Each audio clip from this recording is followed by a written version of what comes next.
I welcome you with all my heart.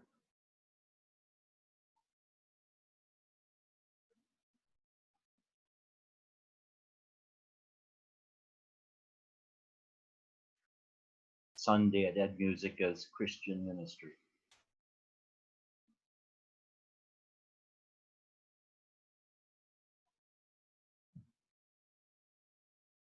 How are you all? I hope you're fine. I hope you're good. I hope you're feeling energies and bliss.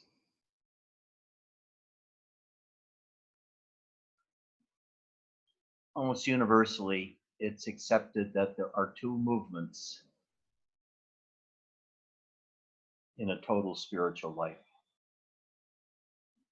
an upward movement and a downward movement. The upward movement is towards God and the Absolute, or the source of all being, the witness, or what is called noumenal, the unknown, from which the known springs. And the downward movement is to reincarnate, to fall fully back into the body, own its feelings, own its energies, own its fears, own its physical problems. In Zen, they call this second trip returning to the marketplace after having been in emptiness. But I think it can work the other way around. Most people in spirituality are more interested in the energies. They do Reiki healing or quantum touch. They do yoga to feel the energies more strongly inside, Shakti, to make their bodies more sensitive, to feel more, be able to love more, have better sex, have better everything. And then after they've felt the Shakti for many years, they've tasted the bliss, they've had ultimate sexuality, all of it begins to lose its luster. Like with Buddha, who had everything: wives, children, palace, an empire. And he saw that people died, there was suffering in the world, there was illness, there was mental anguish from the loss of somebody, for the loss of a goal. And he says, how do we end this suffering? So from fully experiencing everything, being almost a Krishna, he left his home, the world of his home, and began seeking for nirvana, which was the great escape from suffering, by ending suffering, which in a sense is an ending of self.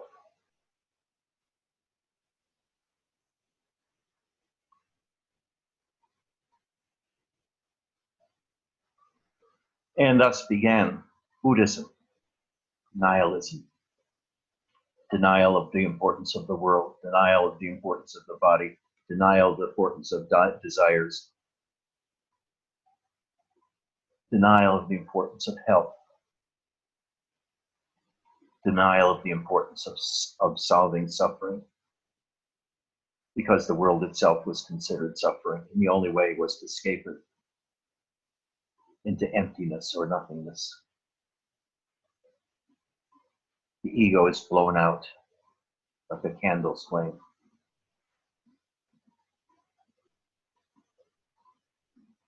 It's the way of the Arhat, which is Robert's way.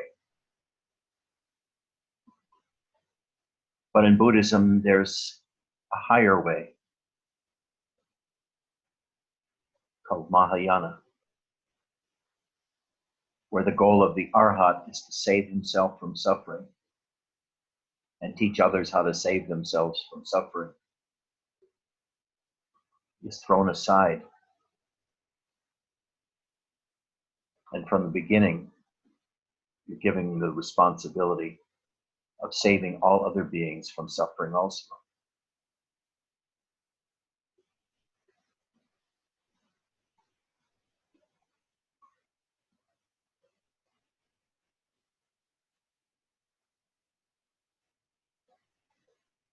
One can go the other way too. Bernadette Roberts is an example of this. She was a Carmelite nun in Christianity at a women's nunnery in Carmel, California.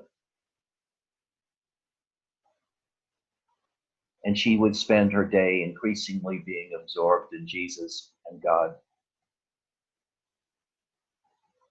And this went on many years in blissful oneness.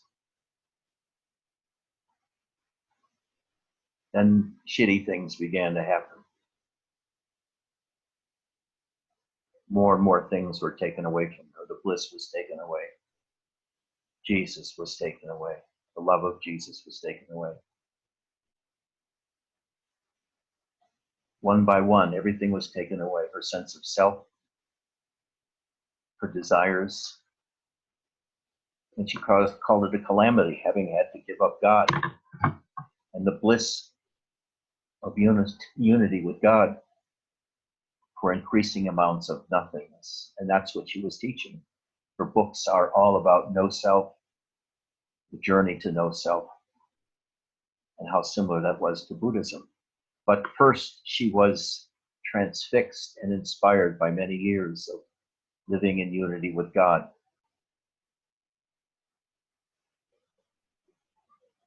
So either path can be taken first. And in a sense, they probably can be done both at the same time, although less clearly.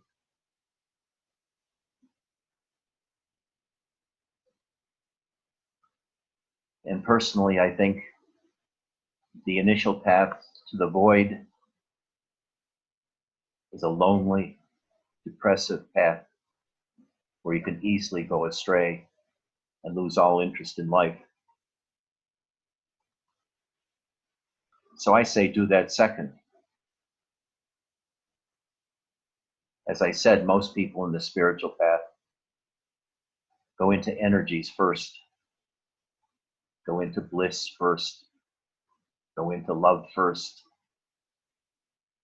But they have to culminate that by realizing God, realizing the unity of you with the universal life force, with life itself. This path is hard, it's painful, but it's not nearly so difficult as pursuing the absolute, the ultimate subject by doing self-inquiry, turning your attention inwards to the eye sensation and dwelling there for many years. So I teach a way of raising energies, Shakti, which can become a trap of power because once you are entrained with Shakti, you have a lot of power, and the power can carry you away and come make you crazy, like it's made so many gurus crazy, like Tao Frijan, Osho, even Krishnamurti.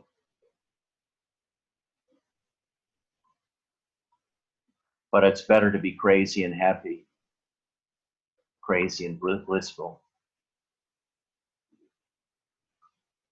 crazy and energetic, crazy and sexual, than it is to be lost in nothingness for your whole life, where you become consumed with thoughts of suicide because life is so pointless and meaningless.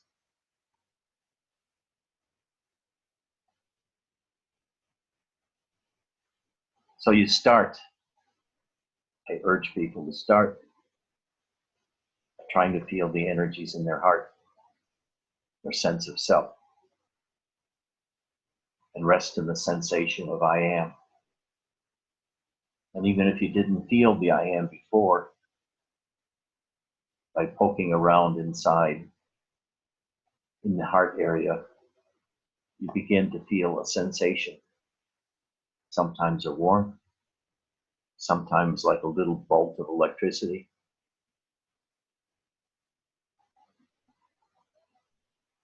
And you put your attention there, and gradually the energy grows and grows and grows. Soon it brings light to your inner world. The light extends above your head and below your seat, your feet into the ground. You feel energies. You feel the Shakti circulating in your heart, around your heart, throughout your whole body. From your anus and sexual organs to the crown of the head, as a river of energy inside you, which is both visible and has a feeling sense. And the energies entertain you, and they grow and grow, and you feel bliss and samadhis.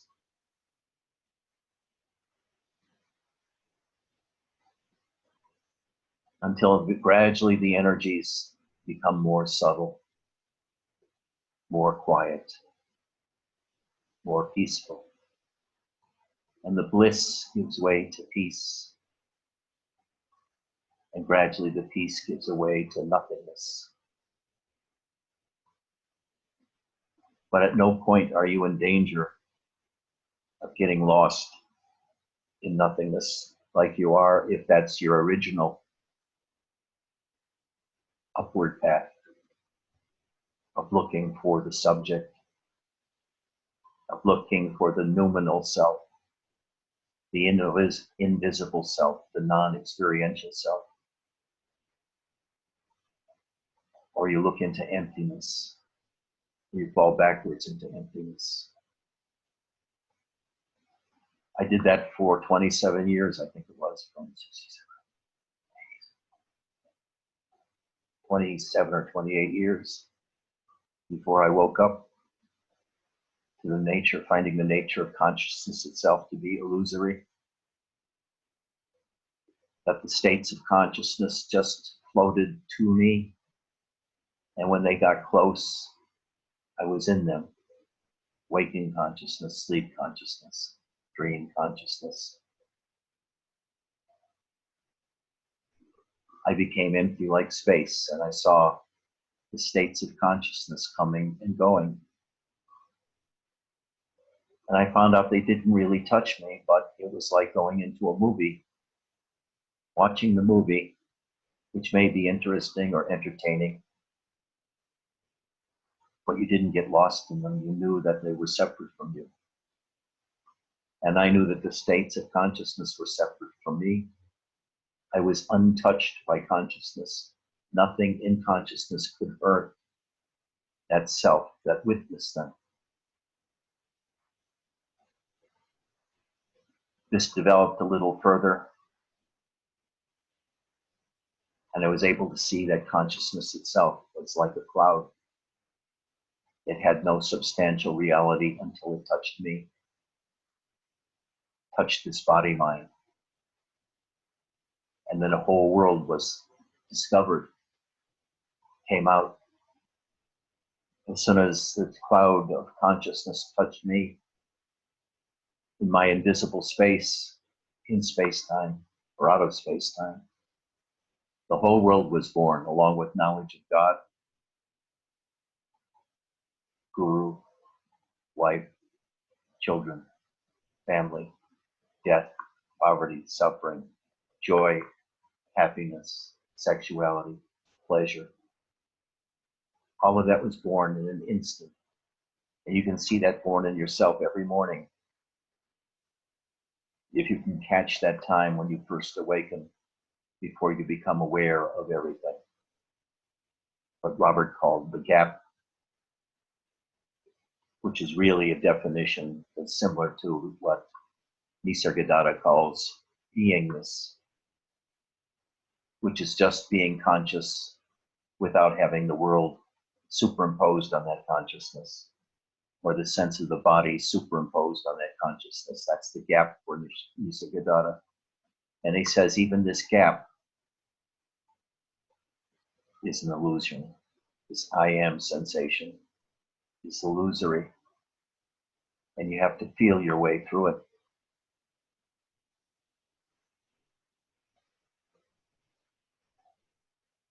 But the way of energies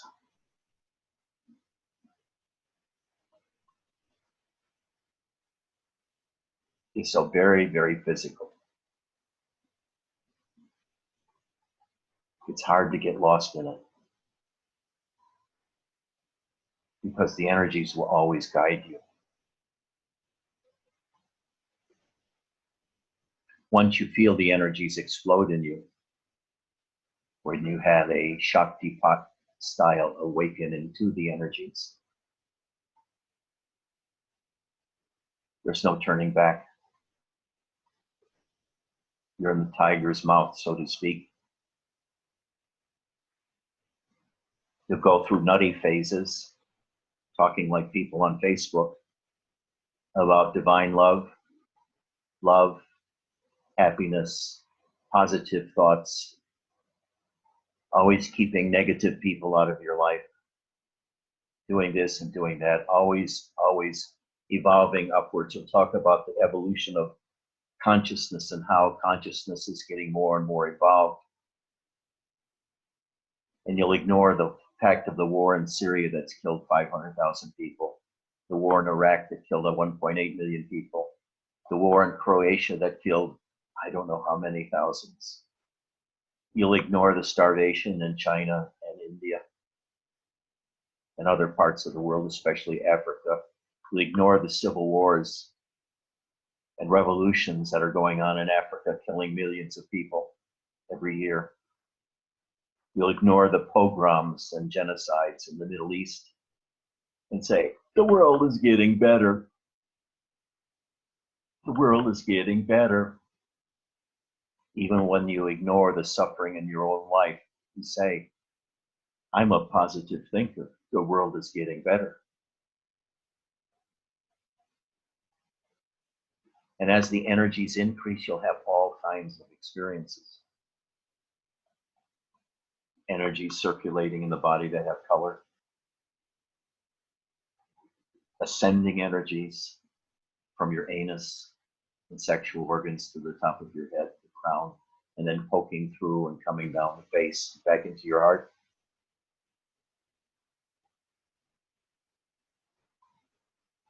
And if you're very lucky, you'll have a love affair with someone you've loved like you've never loved before. And that love is requited, returned. As much as you give, you get back or more. You run into your version of Janet. Both become a firestorm of energies. That was Shaktipat for me. The energies awakened then. Feelings of more and more intense love,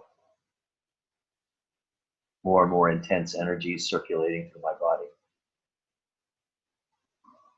More and more preoccupation with bliss and my visions of God, my visions of a descending golden light that washed all my sins away. Seeing God before me on a throne, feeling stepped upon by God.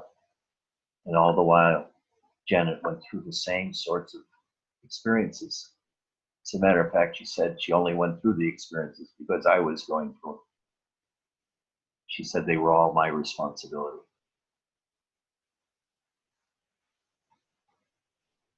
And eventually, the life force showed itself to me as an energy being with an amorphous form that kept changing.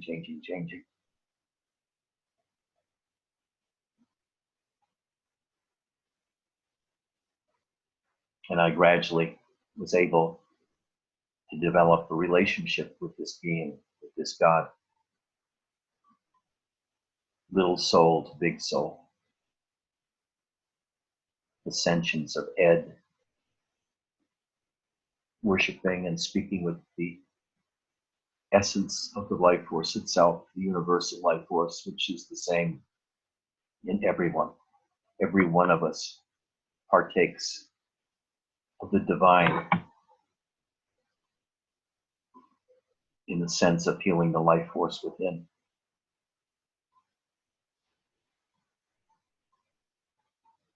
And that was my awakening to the life force. Therefore, I teach the need to love, to have devotional love if you can, if you're lucky,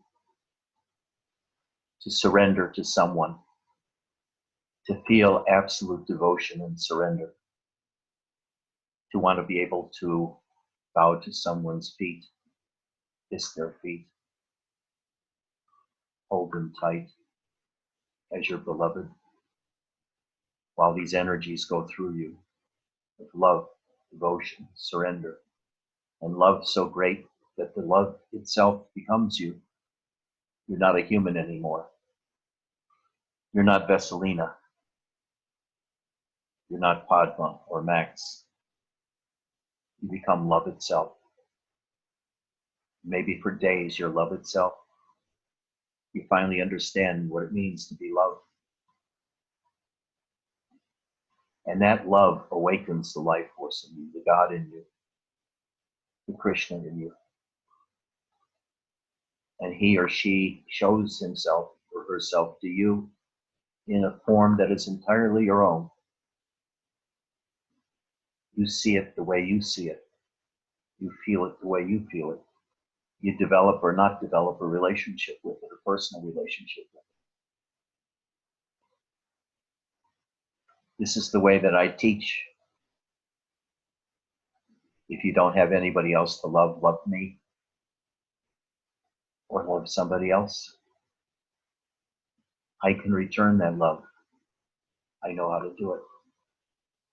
I'm not as involved as I was 10 years ago when I was totally involved with Janet. But I know how to return that love. As strong as you give it, I can take it and give it back to you. I can be with you in that awakening Kundalini moment, that awakening Shakti moment. The forces around me sort of entrain people to do that, to love and to surrender to whomever. And that can take a long time, the surrender part, the love part.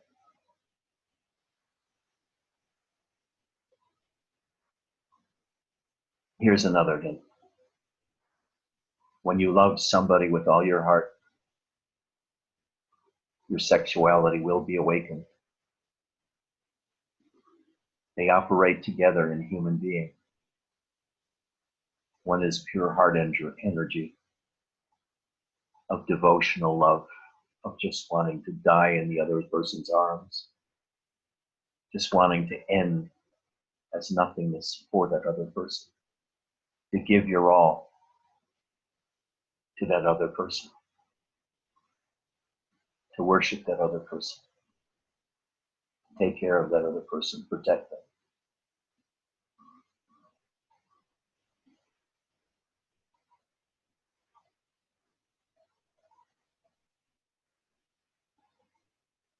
Others do it this way too. Chaitanananda, Shankarananda, and Robert returned the love too to the women in his satsang. But they didn't know how to take love from the guru. They thought they followed the Ramana model, that there's no love between physical love, any demonstration of love between the guru and the student. That's a very Western teaching. It's a very one based on the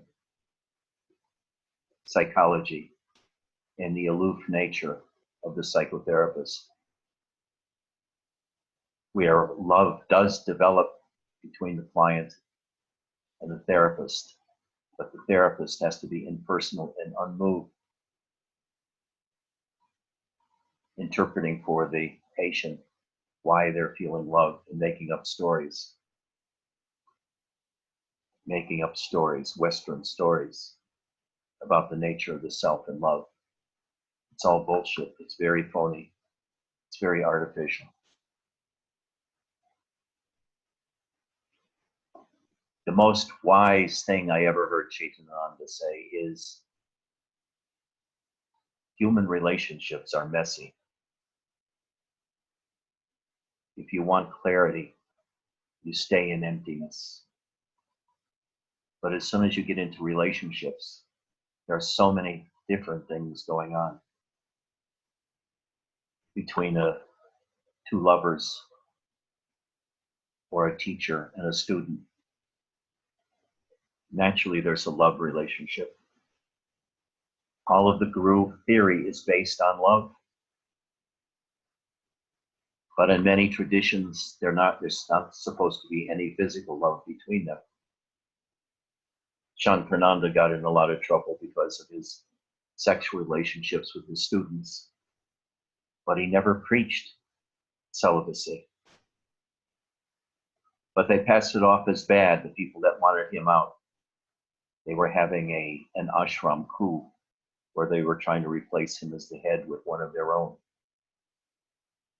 So they manufactured a story that magnified his relationships with students and made it a very tawdry affair. And it caused a big scandal, which he's still surviving now. Chaitananda has a group of 8 or 9 women around him that he phones every day or 2 or 3. He talks for 5 minutes, 10 minutes, usually about himself and what he's doing. And they're filled with energy, and they're happy for 2 or 3 days, and they all desperately love Chaitananda.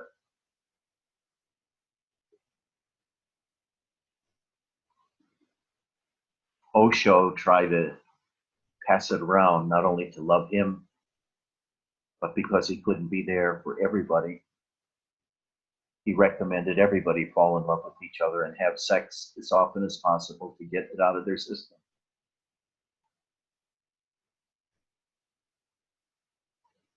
But sexuality, Shakti, human love, divine love, may be different, but they all go together and make for confusion, muddiness. I try to get all of you at some point to fall in love with the idea of loving God, which is from the heart, and throat, and the head, brain.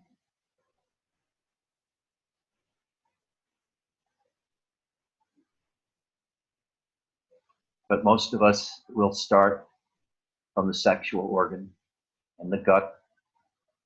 And when the love comes, sexuality will be lit up and brought into the mixture.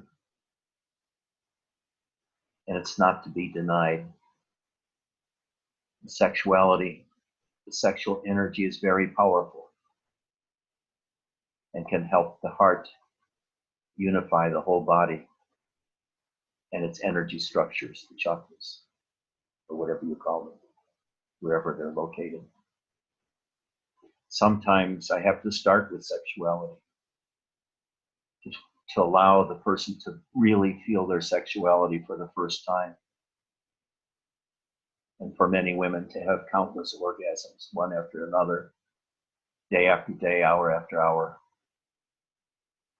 And gradually that's transmuted through the heart into a pure desire for God, a pure desire to transcend the mundane world, a pure desire for a different kind of relationship than they ever had before, where in a sense they're worshiping themselves and the divine in themselves, the life force. But now with unified heart unified sex organ, unified brain. Most of these people just want to sit and do nothing. They don't want to get a job. They don't want to excel at a job. They don't want a career. They just want to get out. They want to get out of the mundane world, whether it's in Bulgaria, New York City, Phoenix, Cleveland, or anywhere in Europe or South America. They want to get away from their family, their meddling family. Their loving but oh so mixed up family. And just get by themselves or get close to me, where we can all share our energies, our communion with each other. And it gets so much stronger than just us isolated across the world. So, I say to you, this is the energy path I teach because it's more pleasurable, it's easier to stay on, it's easier not to get lost. Actually, it's not. It's so filled with kinds of energies and experience, you can get distracted from reaching the end, which is God. You can get distracted by sex. You can get distracted by the energies themselves. You can get distracted by the awakening of Kundalini separately from Shakti, the tube that's connecting the perineum to the top of the brain, showering the brain with energies. You may lose sight of God because the experiences are so interesting. You may become a healer for a time and focus totally on using energies for healing, and lose sight of the fact that you're looking for God, or that was your original intent, to spiral ever upwards into the higher, you might say, vibration consciousness, where you're barely conscious of the world because you're caught in incredible bliss. Or else you lose consciousness of the world altogether, and time passes and you don't know what the hell happened. Also, I got to tell you, most people in this situation, they lose their memories. They lose their ability to read books. They lose interest in all the morality in the world of the shoulds and should nots, who you should marry, who you should not marry, who you should be with in a relationship, who you should not be. My woman has to be this way and this way and this way and this way and this way and this way, or my man has to be that way, that way, that way, that way. And all of those ideas go out, are blown away. And as they're blown away, you feel like you're being blown away too, and it's sometimes scary. Because for a long time, you don't know what the real is. Whether it's your memories of the past and your convention that you live by, which you're trying to escape, but once you start escaping it, you get fearful. Because you find out, what the hell am I escaping into? Nothingness, energies, I'm totally lost.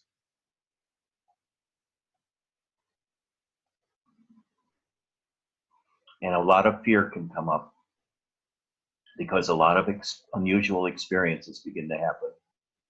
I have a blemish here on my forearm. You can't barely see it.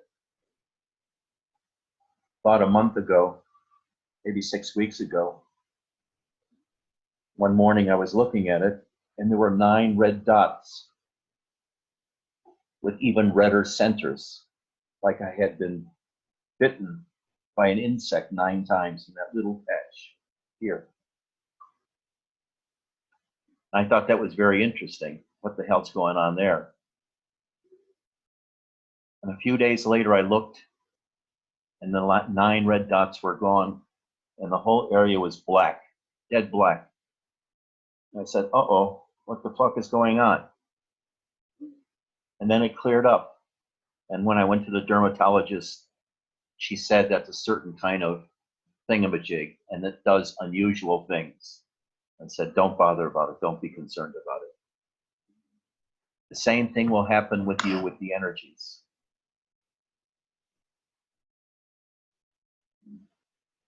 BJ, once the energies start awakening in your balls and your penis, and they're connected with your heart, and there's an energetic stream between your sex organ and your heart, interesting things will begin to happen to you. They may become so strong that you're frightened of the currents. God is being gentle with you, awakening to you just very slowly, a little bit at a time. Because he can really fuck you over later with energies you can't believe.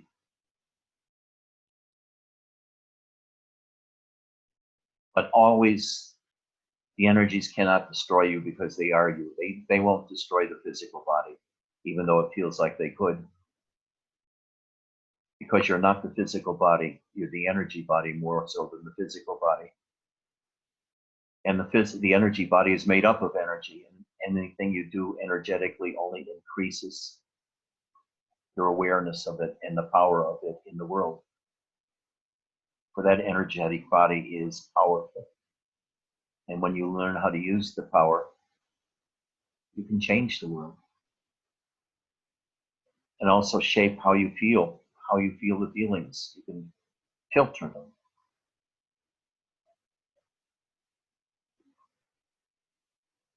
But always you'll find out that relationships, especially between a guru and a student, can be very muddy and very complex, because there's the old you that has certain conceptions about what a guru-student relationship is like. Then there's you in the middle that doesn't know anymore, and you have no idea what's going on. I love him. I don't love him. Is it real? Is it not real? Is it sexual? Is it non-sexual? Is it about God? Is it not about God? How am I supposed to behave in this relationship? What are the rules? What are the boundaries?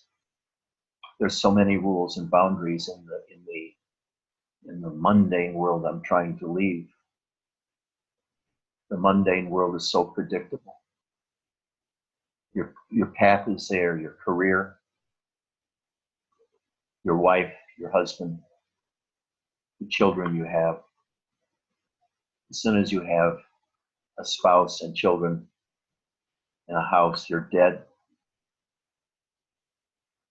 There's nothing else in your world. There's no time for anything else. Until you get old and the kids have left. Then you become a wandering mendicant, according to Hindu tradition. When you're 65 or 60, you can start wandering around India, trying to save yourself from another life in the last 15, 20 years you have left. But this is happening to more and more of us now at a younger age, where we wonder, what the fuck is this all about? I certainly don't belong in that world back there. Medical school, college, PhD programs, 3 kids, a job I really hate, but I have to do to make money, to stay in the house I really don't like, supporting kids that are a pain in the ass. It's muddy. So a woman like that comes to the guru and she falls in love with the guru. What does she do? She tries to seduce the guru, tries to make the guru love her by offering herself to him to get out of the mundane world she's in, where the husband doesn't pay any attention to her. And she's young and vital, has lots of energies, and turns them all on the guru. I've seen it time after time with every teacher I'm with. women throwing themselves at the guru, and the guru gladly accepting, sometimes for the right reasons, sometimes for the wrong reasons. Lonely people come to a spiritual community looking for human contact, someone that sees them clearly, who they are, not the way their parents see them, which is twisted because they should be such and such a way. They don't see them the way they are and what they want to be. They see them the way they should be. The spouse performs the same constraining function with his or her jealousy, his or her anger, always trying to entrap you in their mundane world.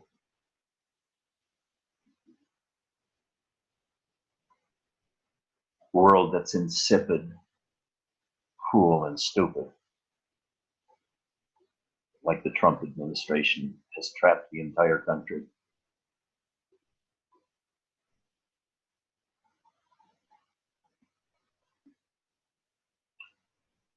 It's muddy.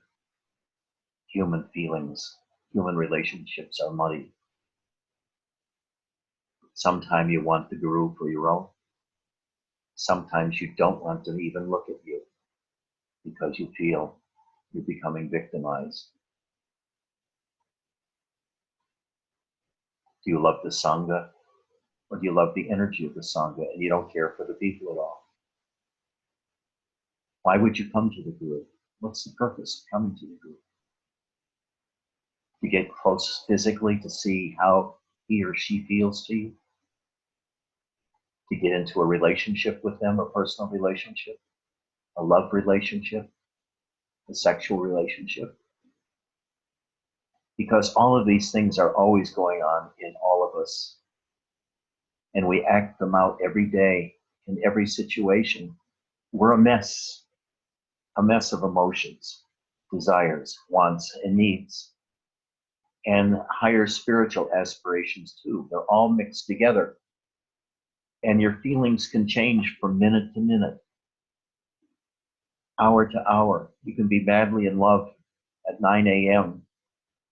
and madly hurt and angry by 1 p.m. Look at yourself, how your feelings change towards other people, minute by minute sometimes.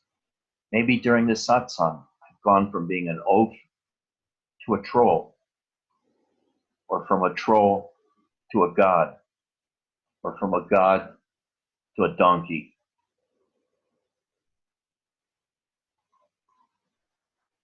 Human relationships are muddy, especially when you mix in the spiritual and the need to transcend the mundane and have a relationships that take you out of the mundane. The relationship that takes you out of the mundane can't itself be mundane. Your old style relationships, because they won't take you out of the mundane. It must be something entirely new, something that'll break you out of the mundane by enticing you to love so strongly in so much devotion, to feel such surrender in yourself that you feel everything that I felt with Janet.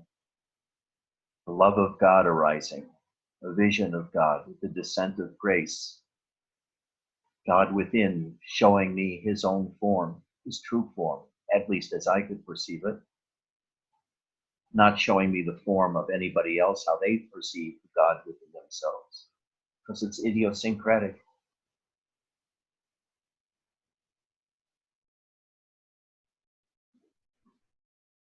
Are there any questions?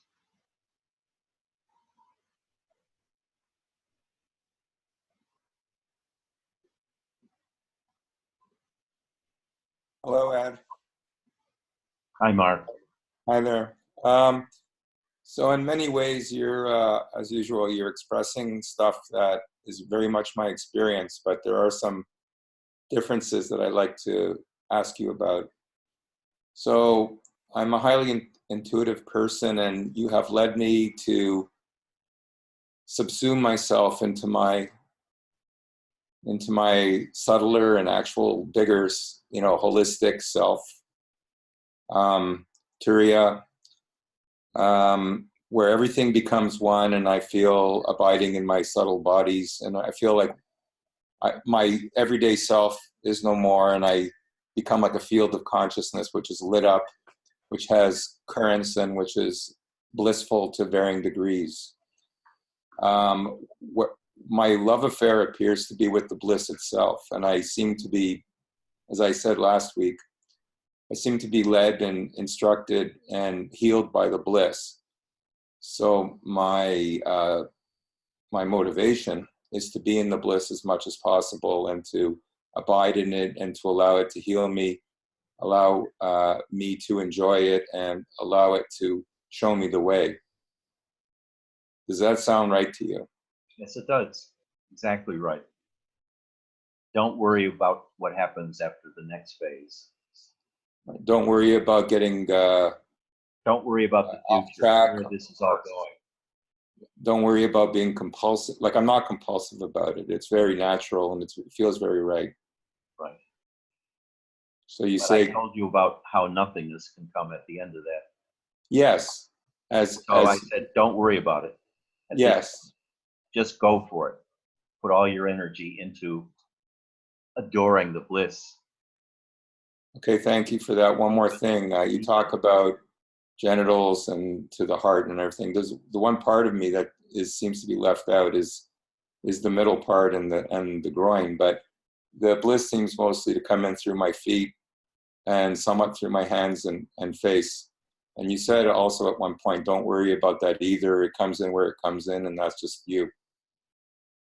Right? So I assume that as I abide and as I continue, it'll work itself out. Well, I would be more proactive and try to feel the genitals and incorporate that energy into it, because it'll make it much stronger. Yeah, you can do it, but actually sometimes you can bypass it altogether and not be as rooted as you can be. And you could have those energies die out and never have an awakened that center, this sexual center. And that's important to awaken that. It adds energies to your whatever you're doing. So if I could make one more comment. Sure. It feels like what I'm experiencing now has been trying to break through my whole life. Like, it has broken through here and there sporadically, but this feels like, yes, Mark, yes, now you're getting it. This is what's been trying to happen your whole life, and now it's so intensified, and it's so like the bliss is so dense and multidimensional and cosmic, divine, that there's no doubt in my mind that I'm on the right path. Right. Generally speaking, it just feels like self-validating. Right. True. That's all I want to say. Thank you, Ed. Appreciate it.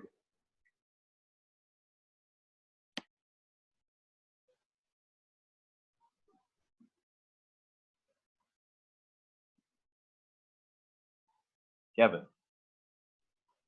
Hi, Ed. Hi. First of all, thank you for hosting these. This is very, there's a lot of energy here. And this is interesting because I came from the emptiness path for the past 10 years. And it actually started off with, I had experienced the Shakti energy, but it was so overwhelming. I went to the emptiness path to kind of, get that somewhat stabilized. But the question that I had was, after I listened to you, I'll be on my ass for like half the day, totally. And all kinds of old emotions from the past will come up. And then after about 6 hours, I'll be completely clear, completely stabilized. And then it happens again. And it seems like the body cannot handle all the current that's flowing through it. And I guess the question was, if you have any ideas of how to stabilize, or any practice that would, or is that just, even right now, like it feels like my heart's going to explode. Just You here. want your normal life back. Huh? You want your normal life back. Yeah. And too bad. And I've tried to go back now. And it's like I'm totally fucked. Like, I've tried so hard to go back into my old life for the past, 5 or 6 years, and this started when I went to see the Zen master, and when he walked into the room, something shot into everybody in that room. It was like a very powerful, like a very clear, spacious energy. And ever since that happened to me, it's like there's the old me, and then there's what's here now, but I don't really know what the fuck to do with it or what to do with my life, because it totally just destroys everything. And it seems like all the relationships that were not based in the truth, those all get destroyed too. So it's almost like some kind of fire it's very brutal. It's like hell sometimes, because if you hold on, it just rips everything away. So it sucks.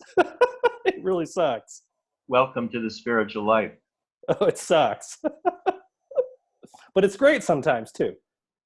Overall, it's great. The freedom that you are winning through this process will pay for itself 100-fold in the future.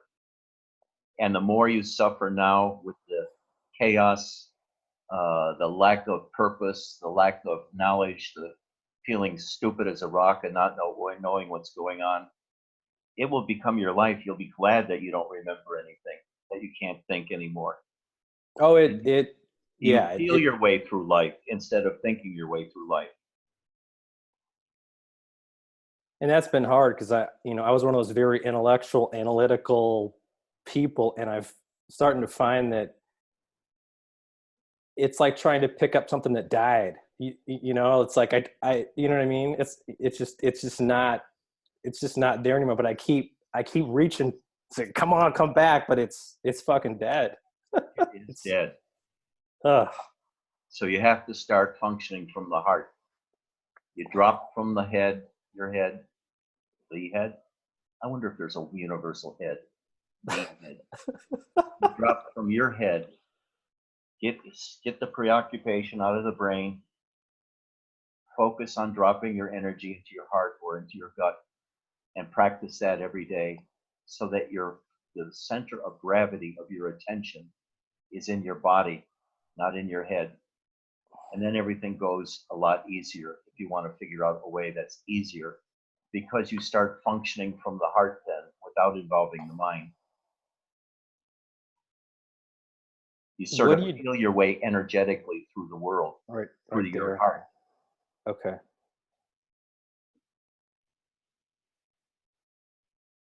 And then you get fucked. But you enjoy it.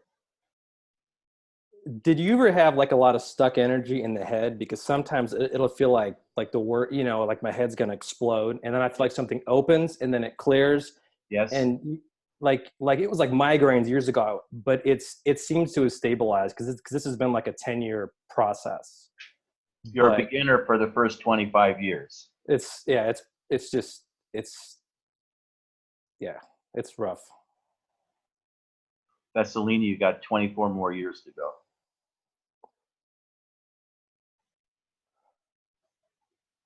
And Maria will be 12 years old by the time she's finished, instead of 2.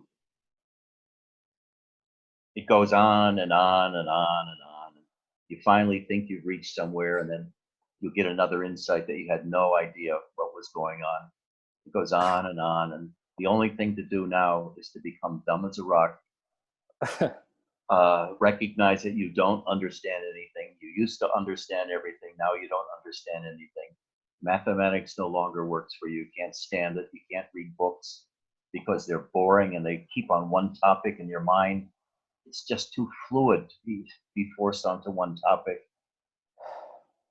And even your relationships with people, you can't stand the people you used to be around. They are so conventional for you, so rooted into their everyday life, their jobs, their houses, their children. And you say, hey, Jesus Christ, I don't want that. It's totally fake. Absolutely. Yeah. And it seems like all I can read are certain teachers. Like, I absolutely love Robert Adams. I've had his stuff with me for the last 15 years. There's a few select teachers that I can read, and it keeps things open. But some of the teachers, I can't read it, because I can just tell that they're not speaking from that place. It's all intellectual. They don't know. They're just regurgitating fucking bullshit. But it's amazing how much of spirituality is total fucking bullshit. Absolutely. It's crazy. you know? And one of my favorite peeves is the number of people that quote Ramana as if that quote should end every argument that there is. Yeah. Or Nisargadatta. Like you'll be talking about words or something like that, and they'll say, Nisargadatta said, fuck you, shut your mind up, or something like that. It's almost on the point, but not really. And you say, you know, is that all you can do, is do a quote? What's your own understanding? Well, Kevin, just recognize that you're totally fucked and enjoy it. Enjoy it. Enjoy the reality rate. That was helpful. Thank you. Much love. Sure. Anybody else? Yes, Maria. What are you going to do?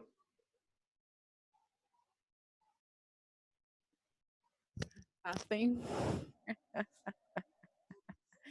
I have a question.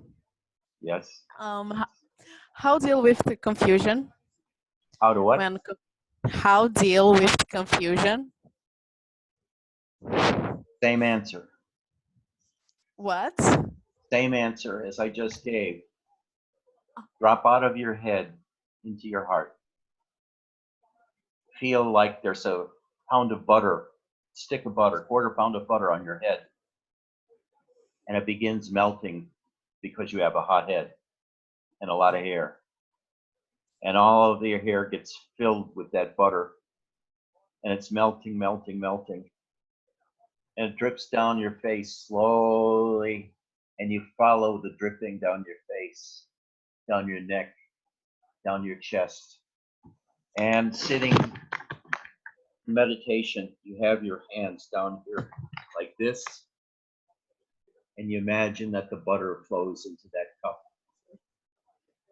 And you take 15 minutes to do that. And if that is enough, you use another stick. Imagine another stick. Also, you can attend to your breathing. Feel the diaphragm moving up and down, and your ribs going in and out, and your stomach going in and out. And do stomach breathing very low into your body. Masturbate a lot. Get your attention low into your body. Get your attention down into the center of your body. Feel your body. Scan your body from the bottom of your feet to calves, your thighs, your pelvis, your gut, your heart. And just stay down there. Don't go up to your head. In other words, you think too much. Just like I Yes. did for too long. Robert used to say to me, I don't know why it's taking you so long to wake up. And then he said, and I finally figured it out. You're too smart. You got too many thoughts in your head and you can't get them out because your whole world is thinking or reacting to thinking. So sink into your beautiful body. Sink all of your energy into your body. Go low into your body, into your gut. Stabilize there in your gut. Feel your stomach expanding when you breathe in. Feel it against whatever you're wearing, your belt or whatever it is. You can feel your gut being constrained by the belt of your pants. Stay down there. Focus down there as much as possible.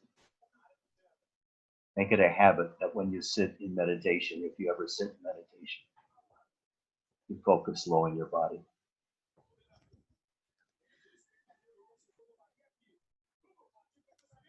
You always say that my mind is my. Oh, I forget the word. Your mind is in your head. No, no. Let me see.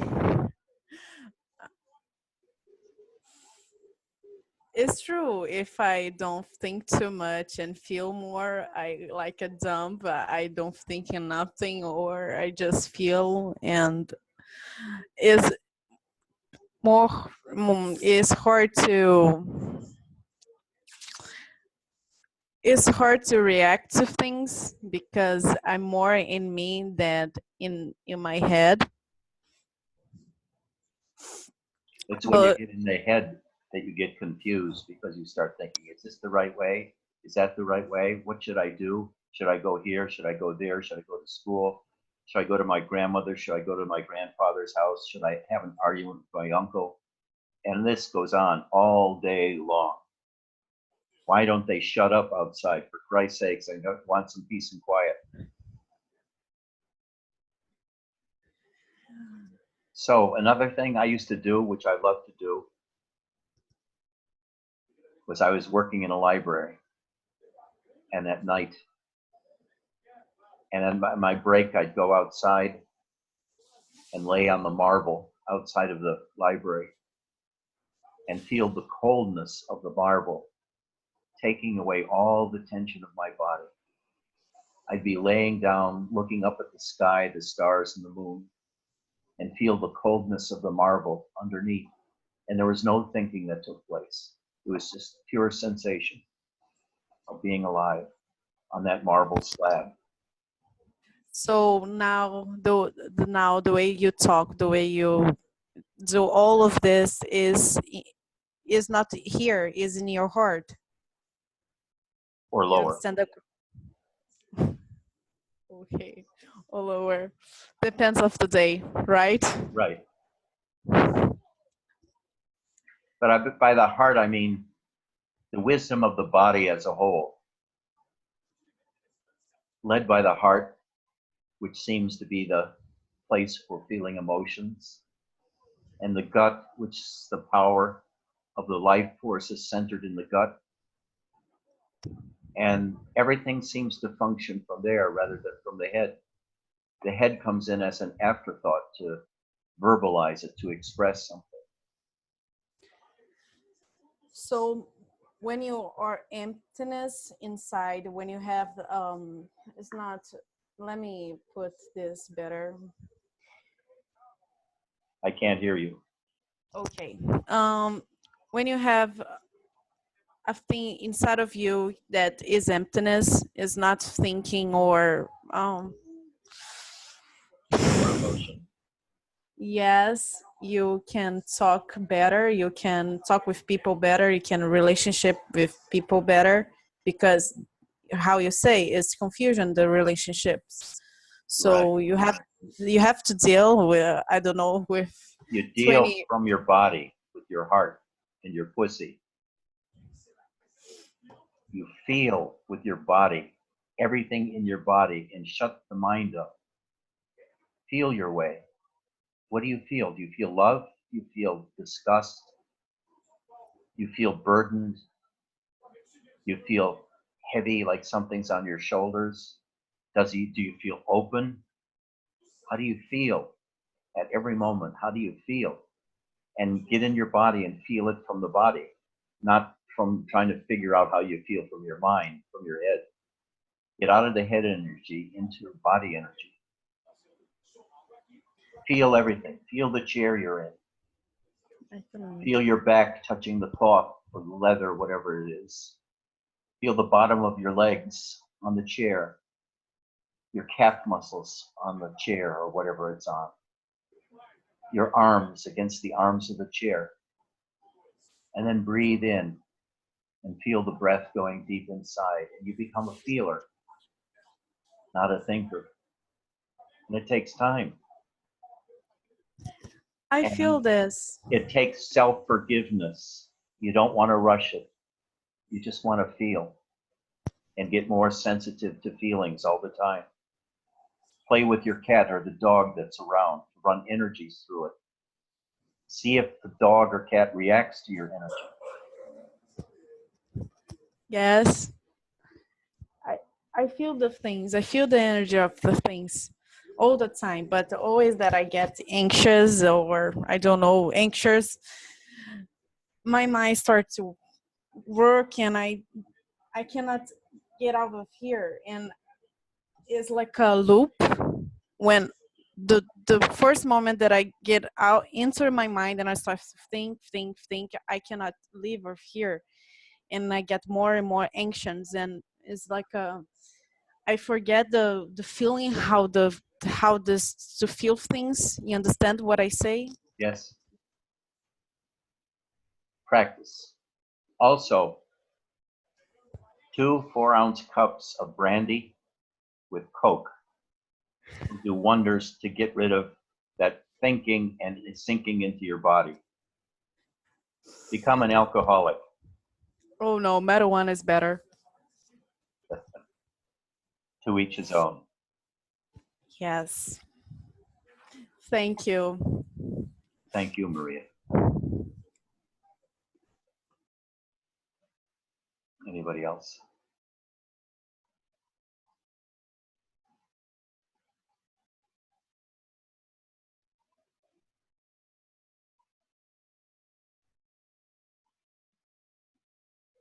Each of you, I wish you would leave a note for Angela.